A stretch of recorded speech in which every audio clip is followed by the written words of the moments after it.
जय श्री कृष्ण दोस्तों, ज्ञान बंधन यूट्यूब चैनल में आपका स्वागत है। दोस्तों, अगर जीवन में खुश रहना है एवं उपहास का पात्र नहीं बनना है तो इन बातों को अवश्य समझ लीजिए। दोस्तों, आज हम आपके लिए एक बहुत ही ज्ञानवर्धक प्रसंग लेकर आए हैं जिसमें माँ की ममता, करुणा, साहस एवं विश्वास का समागम है।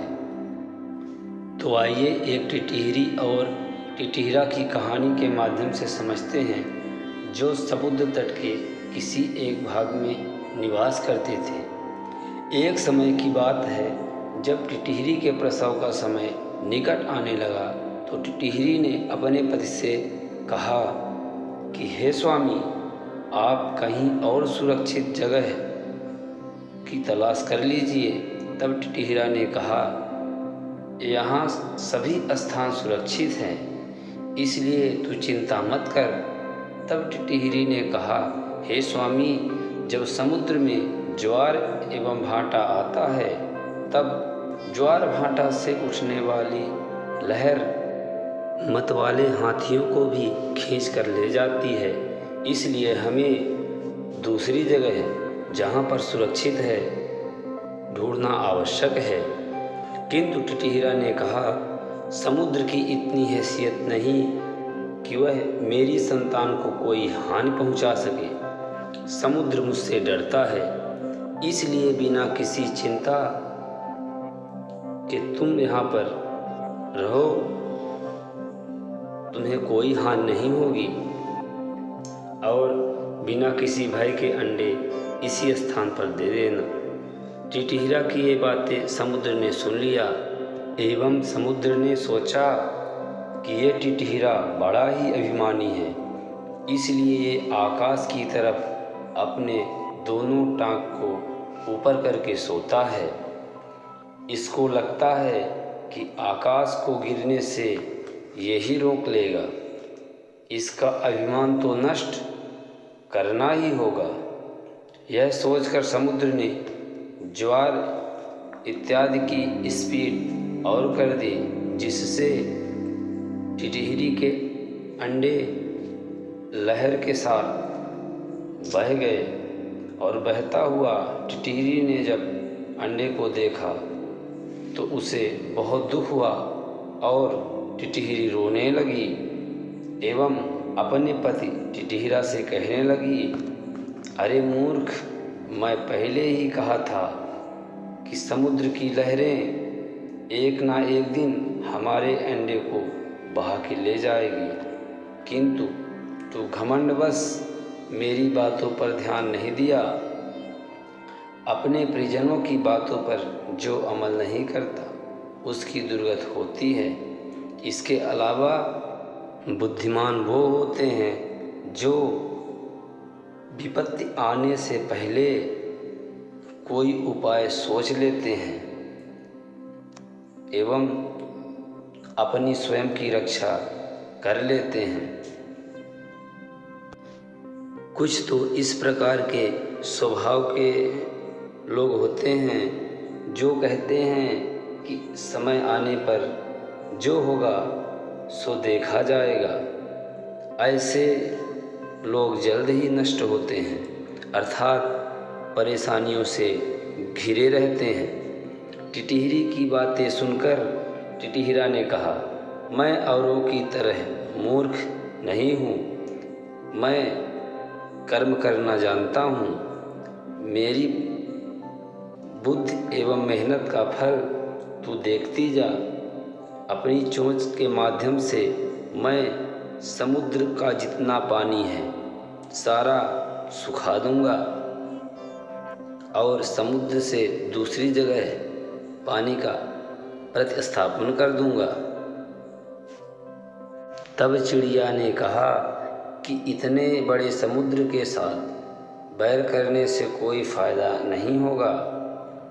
कभी भी अपनी शक्तियों को देखकर ही हमें किसी और से बैर करना चाहिए, नहीं तो जिस तरह आग में पतंगा जलकर खाक हो जाता है, उसी प्रकार समुद्र से बैर करना दोस्तों, टिटहिरी के इतना सब कुछ कहने के बाद भी टिटहिरा अपने चोंच के माध्यम से समुद्र का पानी निकालता रहा।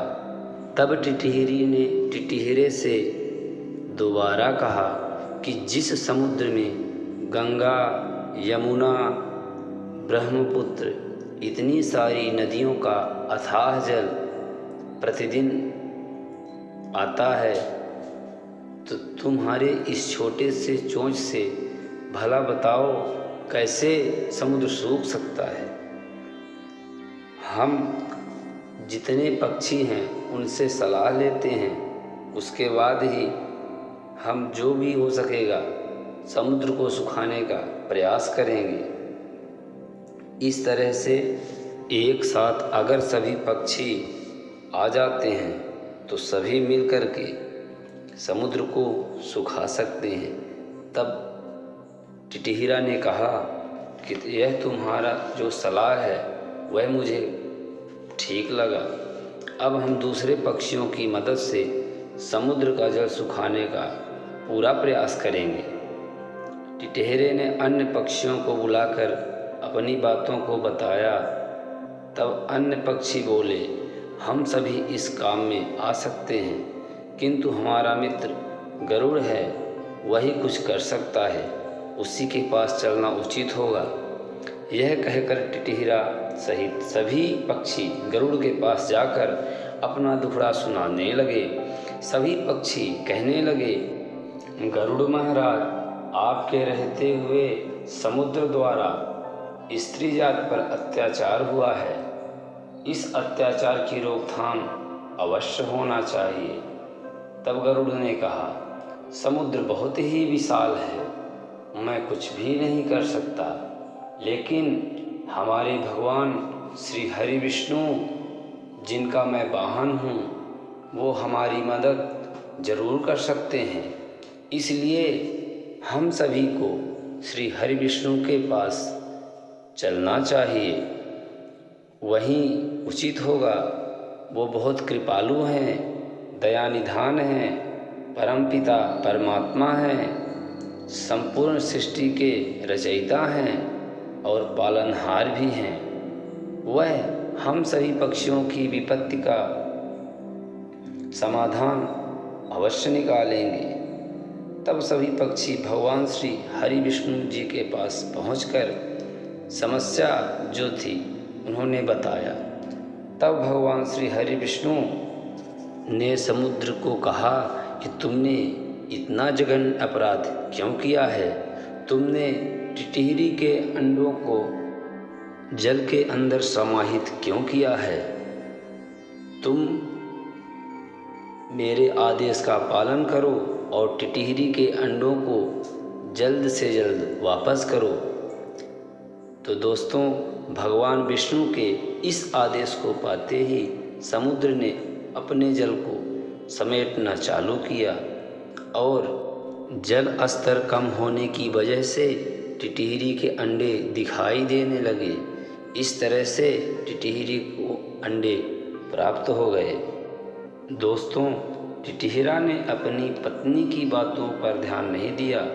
वह अभिमानवश समुद्र से शत्रुता कर बैठा। पर इसमें गलती टिटहिरा की थी, लेकिन समुद्र द्वारा किए गए कार्य से टिटहिरी को बहुत कष्ट पहुंचा। इसलिए समुद्र और टिटहिरा ने भगवान श्री हरि विष्णु से क्षमा याचना किया और भगवान हरि विष्णु बहुत दयालु हैं, उन्होंने उन दोनों को माफ़ कर दिया। दोस्तों, अभिमानी का सर हमेशा नीचे होता है, इसलिए अभिमान कभी भी नहीं करना चाहिए। कोई भी कार्य सोच समझ कर ही करना चाहिए, नहीं तो जैसे एक टिटहिरे की गलती की वजह से टिटहिरी को काफ़ी तकलीफ़ हुआ, उसी तरह से हर मनुष्य अगर बिना सोचे समझे कार्य करेगा तो उसको कुछ न कुछ तकलीफ़ मिल सकती है। तो इस कहानी के माध्यम से हमने यह सीखा कि हमें कोई भी कार्य करना है तो सोच समझ कर करें, अन्यथा इसका परिणाम बुरा हो सकता है। दोस्तों, अगर यह संवाद आपको अच्छा लगा हो तो एक लाइक कर दीजिए और कमेंट में लिख दीजिए जय श्री हरि विष्णु।